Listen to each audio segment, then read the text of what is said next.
La convirtieron en una esclava dentro de su propia casa. Le quitaron su cama, su comida y su niñez. Pero con cada humillación, su cruel madrastra solo la empujaba más cerca del día en que se atrevería a hacer lo impensable. Déjame contarte una historia que me quema por dentro cada vez que la recuerdo. Es la historia de Xochitl, un nombre que significa flor en náhuatl, aunque durante años nadie la trató como algo delicado o hermoso. Esta historia sucedió en un pueblito de Oaxaca, donde las montañas abrazan a las casas de adobe y el olor a mole negro flota en el aire cada tarde. Pero en la casa de Xochitl, el único olor que conocía era el del jabón de piedra y el sudor de su propia desesperación. Xochitl tenía 12 años cuando todo cambió, cuando su padre, don Esteban, se casó con doña Imelda después de que su madre muriera de fiebre tifoidea. Xochitl todavía recordaba el día del funeral, el cielo gris como ceniza, las marigolds, cempasúchil, anaranjadas sobre la tumba, y la mano fría de su padre apretando la suya mientras lloraban juntos. «Mi niña, siempre serás mi tesoro», le había susurrado su padre esa noche mientras las velas parpadeaban en el altar familiar donde descansaba la foto de su madre. Pero 6 meses después, don Esteban trajo a doña Imelda a casa. Una mujer alta, de pómulos afilados como navajas y ojos negros que parecían absorber la luz en lugar de reflejarla. Venía con 2 hijas, Citlali y Yaretsi, ambas mayores que Xochitl, con vestidos nuevos y zapatos relucientes que hacían clic, clic, clic contra el piso de piedra. La primera noche, doña Imelda preparó tamales de mole y sirvió porciones generosas a todos. Xochitl observó desde su silla cómo su madrastra sonreía a su padre, cómo tocaba su brazo con familiaridad, cómo sus hermanastras reían con esa risa artificial que sonaba como vidrio rompiéndose. «Come, chamaca», le dijo doña Imelda, empujando un plato hacia ella. Pero cuando Xochitl mordió el tamal, el sabor era extraño, demasiado salado, casi amargo. Esa fue la primera señal. Los primeros meses fueron tolerables. Doña Imelda era estricta, sí. Le pedía a Xochitl que ayudara más en la casa, que barriera el patio cada mañana antes de ir a la escuela, que lavara los platos después de cada comida. Pero su padre todavía estaba ahí. Su presencia era un escudo protector. Don Esteban trabajaba en la construcción, levantando casas para familias que podían pagar más de lo que él ganaba. Salía antes del amanecer y regresaba cuando el sol ya se había tragado el día. Pero siempre, siempre al llegar, buscaba a Xochitl con la mirada. «Ah, ¿cómo te fue, mi flor?», preguntaba, y Xochitl sentía que podía respirar de nuevo. «Bien, papá, todo bien», pero mentía, porque cuando él no estaba, las cosas eran diferentes. Doña Imelda comenzó a cambiar las reglas poco a poco, como quien hierve a una rana aumentando la temperatura del agua de a poquito para que no salte. Primero, Xochitl tuvo que empezar a dormir en un petate en el piso de la cocina, porque las niñas mayores necesitan su espacio y privacidad. Su cama, la que su madre había tejido con tanto amor, fue para Yaretsi. Luego las porciones de comida se hicieron más pequeñas. Un pedazo de tortilla, un poco de frijoles, un trago de agua. Mientras Citlali y Yaretsi devoraban enchiladas, quesadillas y agua de Jamaica fresca, Xochitl masticaba despacio, saboreando cada migaja como si fuera su última comida. «No seas glotona, Xochitl», decía doña Imelda, cuando la niña miraba la comida con hambre. «Una señorita decente no come como marrano». Y Xochitl bajaba la mirada, sintiendo como las lágrimas querían escapar, pero se tragaba ese dolor junto con el poco alimento que le daban. La escuela fue lo siguiente en desaparecer. Una mañana, cuando Xochitl tomó su mochila desgastada para salir, doña Imelda la detuvo con una mano firme sobre su hombro. «Tú ya no vas a ir a la escuela, escuincla. Pero mi papá dijo que la educación es... Tu papá no está aquí. Y esta casa necesita que trabajes. Mira este cochinero. ¿Crees que se limpia solo?» Xochitl quiso protestar, quiso gritar, quiso correr hacia donde su padre trabajaba y contarle todo. Pero cuando vio la mirada de doña Imelda, esa mirada que prometía consecuencias más allá de las palabras, se quedó callada. Esa noche, cuando don Esteban llegó, doña Imelda ya tenía preparada su historia. Esteban, Xochitl ya no quiere ir a la escuela. Dice que no le gusta, que prefiere ayudar aquí en casa. ¿Verdad, niña? Y Xochitl, con el corazón rompiéndose en 1000 pedazos, asintió, porque doña Imelda la había amenazado más temprano. Si decía algo, su padre tendría un accidente en la construcción. Y Xochitl, aunque era joven, sabía que esa mujer no jugaba. Su padre la miró con confusión, con dolor. ¿Es verdad, mi hija? Sí, papá, susurró Xochitl, sintiendo que traicionaba todo lo que su madre le había enseñado. Don Esteban suspiró, pasándose una mano por el rostro cansado. Si eso es lo que quieres, pero no era lo que quería. Para nada. Los meses se convirtieron en un año, y ese año se convirtió en 3. Xochitl ahora tenía 15 años, pero su cuerpo parecía de 12. La desnutrición había detenido su crecimiento. Sus manos, antes suaves, estaban llenas de callos y cicatrices del trabajo constante. Se levantaba antes que el sol para preparar el desayuno, lavar la ropa en el lavadero de piedra detrás de la casa, barrer, trapear, cocinar, limpiar. Y cuando terminaba, comenzaba de nuevo. Doña Imelda había perfeccionado el arte de la crueldad invisible. Delante de don Esteban, era la madrastra preocupada. Le preguntaba a Xochitl cómo estaba, le ofrecía comida, que luego retiraba cuando él no miraba. Incluso le compraba ropa, que después le daba a sus propias hijas. Pero cuando él se iba, se transformaba. «Pinche escuincla inútil», gruñía, tirando el caldo que Xochitl había preparado. «Esto sabe a agua de calcetín. Hazlo de nuevo. Y si no está listo en media hora, no comes nada». O peor aún, estaban los castigos. Una vez, cuando Xochitl rompió accidentalmente un plato, porque sus manos temblaban del cansancio, doña Imelda la hizo arrodillarse sobre granos de maíz durante 2 horas. Las rodillas de Xochitl sangraron, dejando manchas rojas sobre el piso de cemento que después tuvo que limpiar. Otra vez, cuando Citlali la acusó falsamente de robarle un collar, doña Imelda la encerró en el cuarto de atrás, un espacio oscuro y húmedo donde guardaban las herramientas, durante toda la noche. Xochitl lloró en la oscuridad, rodeada de sombras que parecían monstruos, sintiendo cómo las arañas caminaban sobre su piel. Pero lo peor, lo más desgarrador, era ver a su padre. Don Esteban estaba cambiando. El trabajo duro, las preocupaciones económicas y, Xochitl lo supo después, los remedios que doña Imelda le preparaba cada noche lo estaban consumiendo. Comenzó a toser, a perder peso, a olvidar cosas. «Xochitl, ¿dónde está tu madre?», preguntaba a veces, confundido. «Papá, mamá, ya no está», respondía Xochitl, con el corazón estrujándose. Y doña Imelda sonreía desde la esquina, una sonrisa que no llegaba a sus ojos. El punto de quiebre llegó una noche de noviembre, durante la celebración del Día de Muertos. Xochitl había trabajado todo el día preparando el altar para su madre. Había conseguido cempasúchil del mercado, usando las pocas monedas que había encontrado bajo el lavadero. Había horneado pan de muerto con la receta que su madre le enseñó.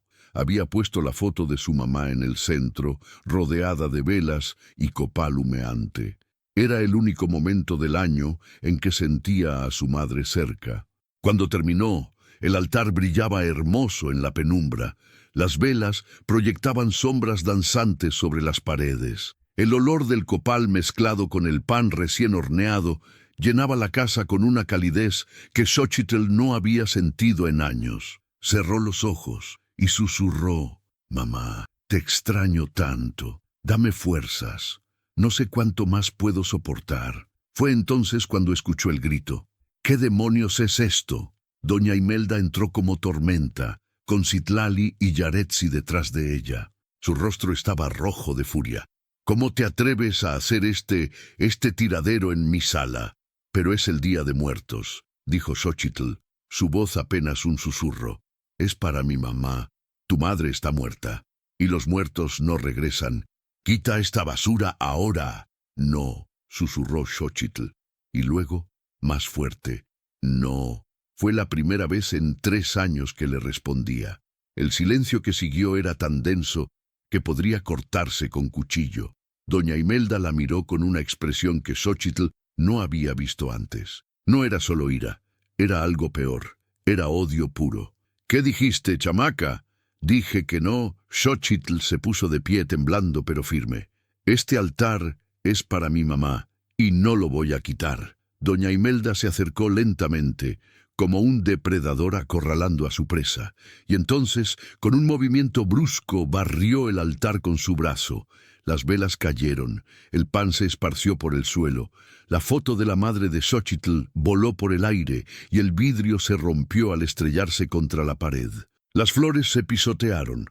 Todo lo que Xochitl amaba, destruido en segundos. Algo dentro de ella se rompió en ese momento, pero no era su espíritu. Era la jaula que había construido alrededor de su ira. «Lo vas a pagar», susurró Xochitl con una voz que no reconocía como propia. Doña Imelda rió. «¿Tú? ¿Qué vas a hacer tú, pinche huérfana?» Y Xochitl no respondió, porque en ese momento, mientras miraba los pedazos rotos de la foto de su madre, tomó una decisión. Iba a hacer lo impensable. Durante las siguientes semanas, Xochitl se convirtió en una sombra. Obedecía sin protestar, trabajaba sin quejarse. Era la esclava perfecta, pero por dentro estaba planeando. Cada noche, después de que todos dormían, Xochitl sacaba un cuaderno viejo que había encontrado en el cuarto de atrás. Con un lápiz gastado, escribía: «No historias, no sueños, sino verdades, fechas, horarios, detalles de cada abuso, cada golpe, cada insulto, cada día sin comida». Nombres de testigos, la vecina doña Refugio que a veces la miraba con lástima, el tendero don Pancho que notaba cómo había adelgazado, la maestra Lupita que le había preguntado por qué dejó la escuela, y escribió sobre los remedios de doña Imelda. Xochitl había comenzado a observar, a prestar atención, a hacer preguntas silenciosas. ¿Por qué su padre, que antes era fuerte como un roble, ahora tosía sangre? ¿Por qué olvidaba cosas? ¿Por qué doña Imelda preparaba personalmente su té cada noche y se aseguraba de que lo tomara todo? Una noche, cuando todos dormían, Xochitl se escabulló a la cocina. En el estante más alto, detrás de los frascos de especias, encontró una bolsita de tela. Dentro había una sustancia blanca, sin etiqueta, sin nombre. Xochitl tomó un poco, solo una pizca, y la envolvió en papel. Al día siguiente, mientras hacía el mandado, se desvió hacia la farmacia del pueblo. Don Chuy, el farmacéutico, era un hombre mayor con lentes gruesos y una bondad que se leía en cada arruga de su rostro. «Buenos días, niña Xochitl», dijo, sorprendido de verla. Hacía meses que no la veía. «¿Qué se te ofrece, don Chuy?» Xochitl miró alrededor para asegurarse de que estaban solos. «Necesito que me haga un favor, y necesito que no le cuente a nadie». El farmacéutico la miró con preocupación. «¿Estás bien, chamaca? ¿Te ves? Por favor». Xochitl puso el papel sobre el mostrador. «¿Puede decirme qué es esto?» Don Chuy desenvolvió el papel. Sus ojos se abrieron grandes detrás de los lentes. «Dios mío», susurró, «¿de dónde sacaste esto? ¿Qué es?» «Es arsénico. Veneno, niña. Esto mata a la gente. ¿Quién te dio esto?» Y entonces Xochitl le contó todo. No porque quisiera, sino porque tenía que hacerlo. Le habló de su madre muerta, de doña Imelda, del hambre, de los golpes, de los encierros, de su padre enfermándose, de los remedios, de todo. Don Chuy escuchó con el rostro cada vez más pálido. Cuando Xochitl terminó, el farmacéutico tenía lágrimas en los ojos. «Híjole, niña», dijo limpiándose los ojos con un pañuelo. ¿Por qué no dijiste nada antes? Porque tenía miedo, admitió Xochitl, y porque nadie me creería. Soy solo una niña. Ella es la esposa de mi padre. Ella tiene poder. Don Chuy asintió lentamente. ¿Qué vas a hacer? Xochitl respiró profundo. Algo que nadie espera. El plan era simple pero audaz y requería aliados. Primero, Xochitl fue a ver a la maestra Lupita. La encontró en la escuela, preparando sus clases para el día siguiente. Cuando Lupita vio a Xochitl en la puerta, su rostro se iluminó con alegría y después se oscureció con preocupación. «Xochitl», dijo abrazándola. «Dios mío, niña, ¿qué te ha pasado? Estás en los huesos». Y Xochitl le contó su historia de nuevo. Le mostró su cuaderno lleno de fechas y detalles. Le mostró las cicatrices en sus manos, en sus rodillas. Le habló del veneno. Lupita lloró abiertamente. «¿Por qué no viniste antes? Porque ella me amenazó. Dijo que si hablaba, mi papá moriría en un accidente. Y yo no podía arriesgarme. ¿Y ahora? Ahora ya está muriendo», dijo Xochitl con voz quebrada. «Y si no hago algo, va a morir. Y después, ¿qué va a pasar conmigo?» Lupita asintió, limpiándose las lágrimas. «¿Qué necesitas?» «Necesito que sea mi testigo. Que esté ahí cuando llegue el momento. Cuenta conmigo». Después, Xochitl habló con doña Refugio, la vecina. Una mujer robusta con corazón de oro que siempre había sospechado que algo malo pasaba en esa casa. «Siempre supe que esa víbora te trataba mal», gruñó doña Refugio. «Pero no tenía pruebas. Dime qué hacer, mi niña». Finalmente, Xochitl hizo lo más audaz de todo. Fue a la presidencia municipal y pidió hablar con la trabajadora social. La licenciada Sofía Mendoza era una mujer joven, recién salida de la universidad, con ese fuego idealista de quien todavía cree que puede cambiar el mundo. Cuando Xochitl entró a su oficina, Sofía inmediatamente notó las señales. El cuerpo desnutrido, la ropa raída, las manos maltratadas. «Cuéntame todo», dijo Sofía sacando una libreta, y Xochitl lo hizo. Cuando terminó, Sofía estaba furiosa, no con Xochitl, sino con el sistema que había permitido que esto pasara, con los adultos que habían visto pero no habían actuado. «Vamos a arreglar esto», prometió Sofía. «Te lo juro». El día D fue el 15 de diciembre, una semana antes de Navidad. Xochitl se había asegurado de que su padre no bebiera el té especial de doña Imelda durante las últimas 2 semanas. Lo había reemplazado con té normal cuando nadie miraba. Y don Esteban, aunque todavía débil, había comenzado a recuperar algo de claridad mental. Esa tarde, cuando don Esteban regresó del trabajo, encontró su casa llena de gente. Estaban la licenciada Sofía Mendoza, con 2 agentes de la policía municipal. Estaba la maestra Lupita, estaba don Chuy el farmacéutico, estaba doña Refugio, y estaba Xochitl, parada en el centro de la sala con su cuaderno en las manos. ¿Qué está pasando?», preguntó don Esteban confundido. Doña Imelda salió de la cocina y su rostro palideció al ver la escena. «¿Qué significa esto?», demandó, pero su voz temblaba. La licenciada Sofía dio un paso adelante. «Doña Imelda Ramírez está siendo investigada por abuso infantil y sospecha de intento de homicidio. Don Esteban Sánchez, lamento informarle que su esposa ha estado envenenándolo con arsénico durante los últimos 3 años». El silencio que siguió era ensordecedor. Don Esteban se tambaleó, agarrándose de la pared. «¿Qué? No, no puede ser. ¡Mentiras!», gritó doña Imelda. «Todas son mentiras de esa niña malagradecida». «No son mentiras», dijo Xochitl, y su voz, aunque temblorosa, era firme. «Y tengo pruebas». Abrió su cuaderno. Comenzó a leer. Fechas, detalles, testigos, cada golpe, cada insulto, cada día sin comida. Todo documentado con la precisión de alguien que sabía que esta sería su única oportunidad. Don Chuy mostró el frasco con el arsénico. «Esto lo encontró Xochitl en su cocina. Lo analicé. Es veneno puro. Y explicaría todos los síntomas que usted ha tenido, don Esteban. Doña Refugio habló de las veces que había escuchado gritos, de cómo había visto a Xochitl trabajando en el patio antes del amanecer, con las manos sangrando, de cómo la niña había adelgazado hasta parecer un fantasma. La maestra Lupita habló de cómo Xochitl había dejado la escuela de repente, de cómo la niña, que era una estudiante brillante, había desaparecido sin explicación. Y pieza por pieza, el castillo de mentiras de doña Imelda se derrumbó. Don Esteban cayó de rodillas. Las lágrimas corrían por su rostro mientras miraba a su hija. Realmente la miraba por primera vez en 3 años. «Mija, Dios mío, ¿qué he hecho? ¿Cómo pude ser tan ciego?» Xochitl corrió hacia él y lo abrazó. Y por primera vez en años se permitió llorar. «No es tu culpa, papá. Ella es muy buena mintiendo».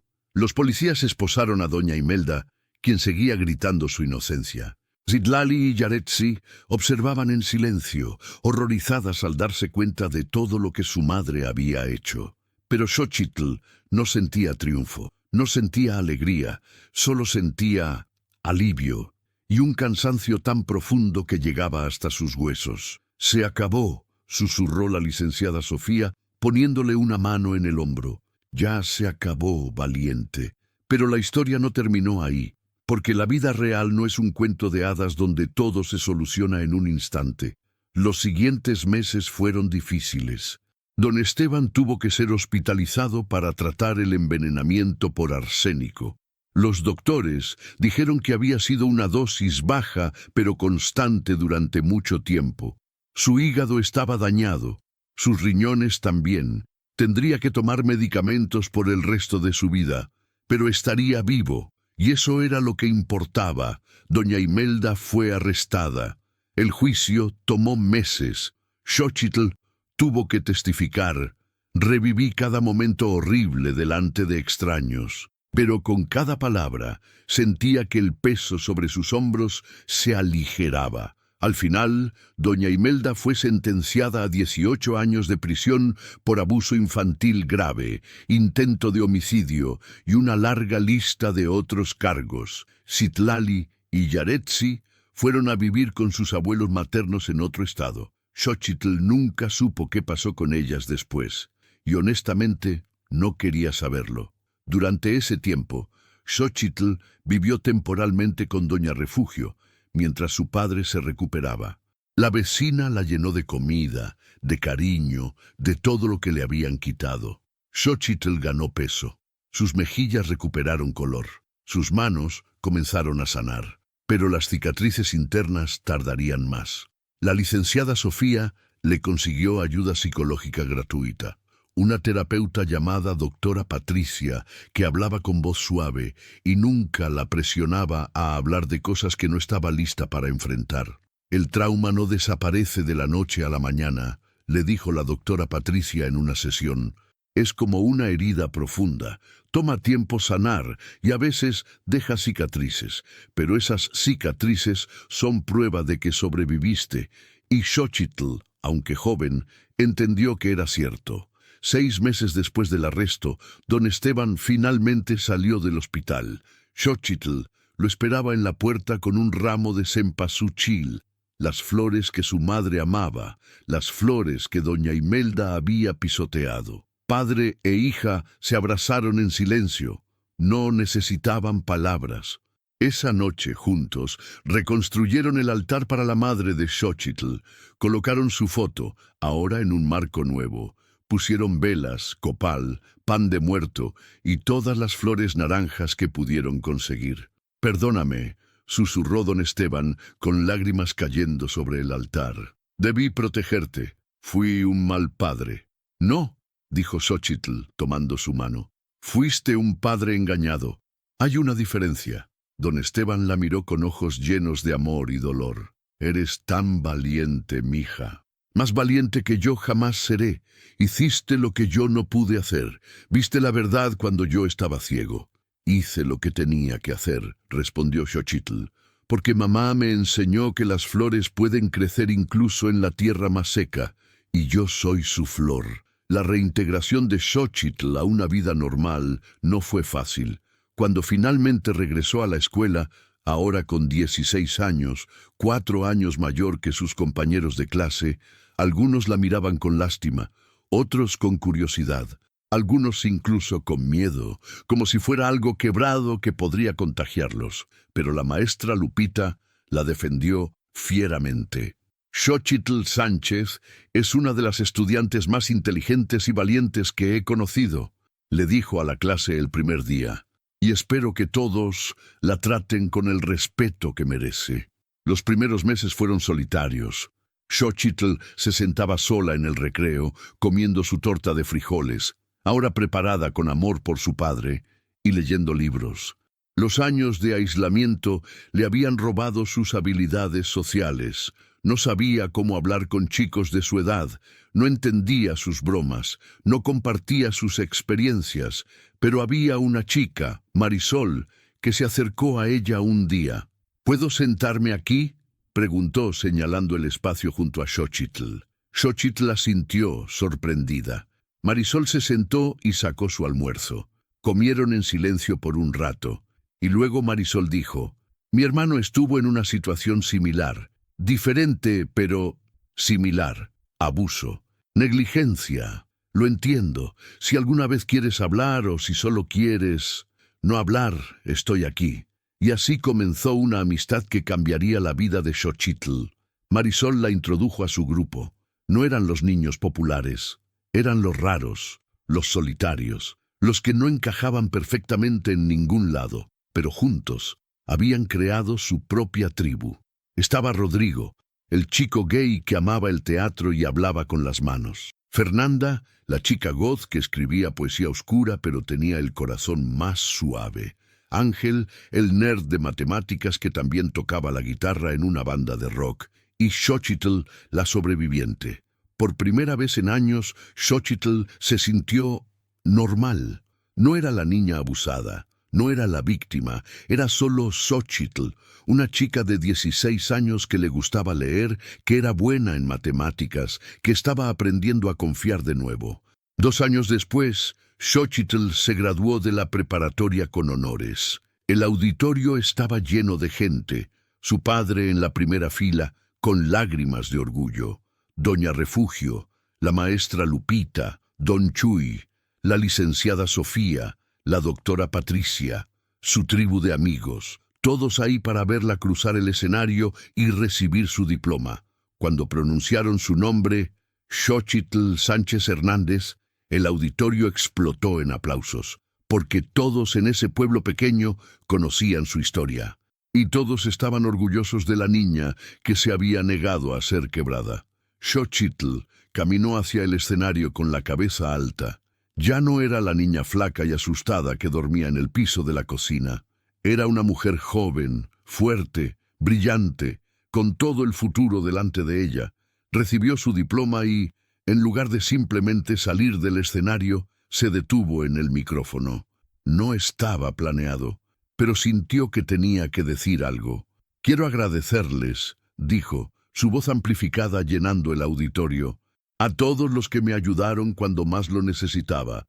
Don Chuy, que tuvo el valor de creerme, maestra Lupita, que nunca dejó de preocuparse, Doña Refugio, que me dio un hogar cuando el mío no era seguro, licenciada Sofía, que luchó por mí, doctora Patricia, que me enseñó que está bien no estar bien, y sobre todo a mi papá, que me enseñó que nunca es tarde para hacer las cosas bien». Respiró profundo. «Pero también quiero decirles algo a todos los niños que están sufriendo en silencio, a los que sienten que no tienen voz, a los que creen que nadie les va a creer. Háblense, busquen ayuda, sean valientes, porque ustedes merecen ser protegidos, merecen ser amados, merecen ser libres». El silencio que siguió era sagrado, y luego los aplausos comenzaron de nuevo, más fuertes que antes. Xochitl bajó del escenario y corrió a los brazos de su padre. Ambos lloraron, aferrados el uno al otro, sabiendo que habían sobrevivido a lo peor y habían salido del otro lado, no ilesos, pero vivos y juntos. Hoy, Xochitl tiene 22 años, está en la universidad, estudiando trabajo social, inspirada por la licenciada Sofía. Quiere dedicar su vida a ayudar a otros niños en situaciones similares, quiere ser la voz para los que no tienen voz. Su padre, don Esteban, aunque todavía batalla con los efectos del envenenamiento, está orgulloso. Trabaja menos horas ahora, pero cada tarde, cuando Xochitl lo llama por teléfono, porque ahora estudia en la ciudad, hablan por horas. «¿Cómo vas, mi flor?», pregunta siempre. «Bien, papá, muy bien. Y esta vez no es mentira. Xochitl también ha comenzado a escribir un libro, no una novela, sino un testimonio, su historia, con todos los detalles dolorosos, con todas las lecciones aprendidas. Quiere publicarlo algún día, no por fama, sino porque sabe que hay miles de niños viviendo en jaulas invisibles, y tal vez su historia les dé el valor para liberarse. Ha vuelto a terapia recientemente porque aunque el tiempo sana, a veces las heridas viejas se reabren. La doctora Patricia dice que es normal, que el trauma no es lineal, que está bien tener días malos incluso años después. Y Xochitl está aprendiendo a ser paciente consigo misma, a darse gracia, a entender que sobrevivir no significa estar curada, sino seguir caminando incluso cuando el camino es difícil. Hace un mes, algo extraordinario pasó. Xochitl recibió una carta.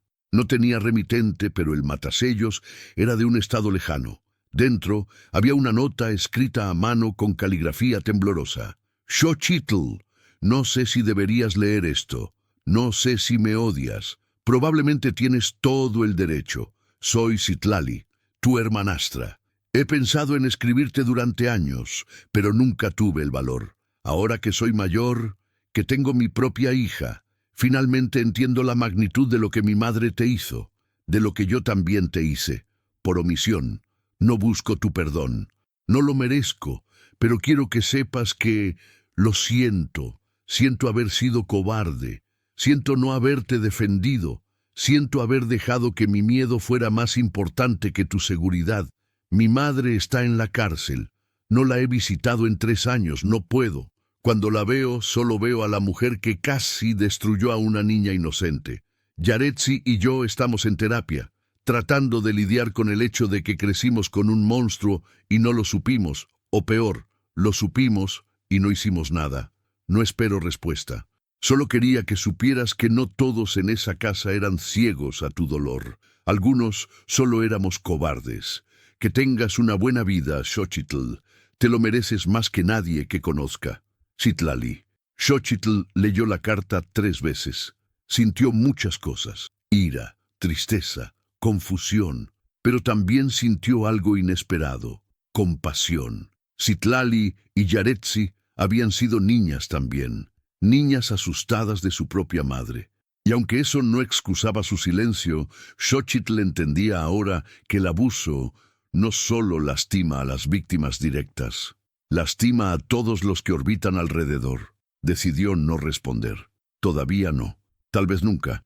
Pero guardó la carta en un cajón especial, junto a su cuaderno lleno de fechas y verdades, porque esa carta era prueba de algo importante, que las acciones tienen consecuencias, que hacer lo correcto, incluso cuando es lo más difícil del mundo, puede cambiar no solo tu vida, sino la vida de todos a tu alrededor. Cada año, el Día de Muertos, Xochitl regresa a su pueblo. Prepara el altar más hermoso que puedas imaginar para su madre.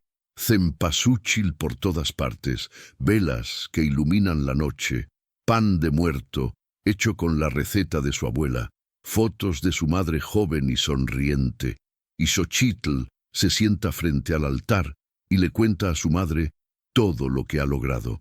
«Mira, mamá», susurra sosteniendo su diploma universitario, «lo logré, sobreviví, y no solo sobreviví, florecí, igual que tú me enseñaste».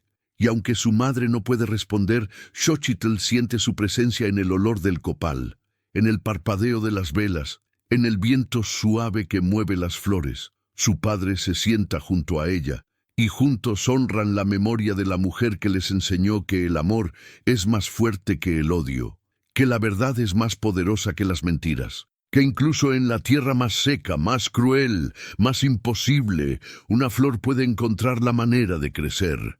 Mira, mi amigo, déjame decirte algo antes de terminar esta historia. La vida de Xochitl no es perfecta. Todavía tiene pesadillas. Todavía se sobresalta cuando alguien levanta la voz. Todavía batalla con la ansiedad y la depresión. Todavía tiene días en los que el peso del pasado parece demasiado pesado para cargarlo. Pero ella sigue adelante, porque eso es lo que hacen los sobrevivientes. No porque sean más fuertes que los demás, no porque no sientan dolor, sino porque han aprendido que el dolor no tiene que definirlos. Xochitl aprendió algo que muchos adultos nunca entienden, que pedir ayuda no es debilidad, es la forma más valiente de fortaleza. Aprendió que la justicia a veces llega, no siempre, no rápido, pero cuando lo hace, sabe tan dulce como la miel. Aprendió que las cicatrices no son vergüenza, son mapas de batallas sobrevividas. Son prueba de que el fuego no te consumió. Y aprendió que el perdón, no para los que te lastiman, sino para ti mismo, es el regalo más grande que puedes darte.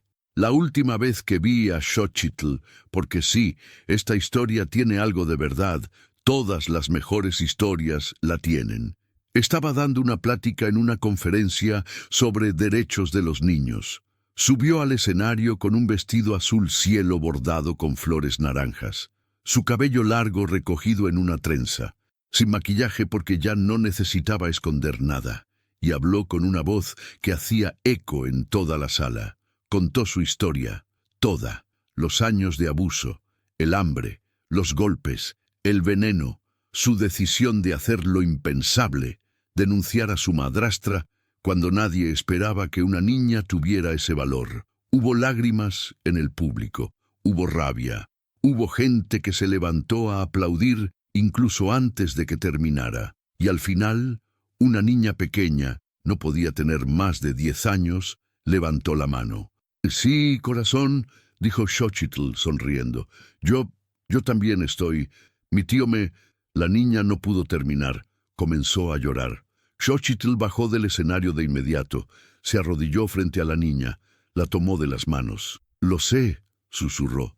«Y no es tu culpa. Nunca fue tu culpa. ¿Me crees?» La niña asintió, las lágrimas corriendo por su rostro. «¿Y me dejarías ayudarte? ¿Me dejarías conectarte con gente que puede protegerte?» Otro asentimiento. Y ahí, en ese momento, frente a cientos de personas, Xochitl hizo lo que alguien debió haber hecho por ella años atrás. La protegió. Llamó a la trabajadora social que estaba presente. Se aseguró de que esa niña no regresara a casa sin un plan de seguridad, porque eso es lo que los sobrevivientes hacen, convierten su dolor en propósito, su trauma en transformación, sus cicatrices en sabiduría para otros, y así termina nuestra historia, o más bien, así continúa. Porque la historia de Xochitl no tiene un final, está viviendo, respirando, creciendo cada día. ¿Qué fue lo impensable que Xochitl hizo? No fue violencia, no fue venganza, aunque nadie la habría juzgado si hubiera elegido ese camino. Lo impensable fue creer en sí misma cuando todos la habían hecho sentir insignificante. Lo impensable fue documentar su abuso con la precisión de un detective, sabiendo que algún día esas palabras serían su salvación. Lo impensable fue buscar aliados cuando le habían enseñado que estaba completamente sola. Lo impensable fue hablar su verdad cuando el silencio era lo más seguro. Lo impensable fue sobrevivir cuando su madrastra quería que desapareciera. Y lo más impensable de todo, lo impensable fue perdonarse a sí misma por no poder salvarse más rápido. Déjame decirte algo que Xochitl querría que supieras. Si estás en una jaula ahora mismo, sea física, emocional, mental, espiritual, tienes más poder del que crees. Puede que no parezca así, puede que te sientas pequeño, débil, insignificante, puede que las voces en tu cabeza o las voces de otros te digan que no vale la pena luchar, que nadie te creería, que es más fácil simplemente aguantar. Pero Xochitl está aquí para decirte que eso es una mentira. Eres más fuerte de lo que sabes, más valiente de lo que sientes, más importante de lo que te han hecho creer. Y cuando estés listo, no antes, porque estas cosas no se pueden apurar, cuando estés listo para hacer tu propia versión de lo impensable, el universo conspirará para ayudarte. Aparecerán aliados. Don Chuy, Doña Refugio, Maestra Lupita, Licenciada Sofía. Puede que tengan nombres diferentes en tu vida, puede que sean un vecino, un maestro, un extraño amable, pero aparecerán.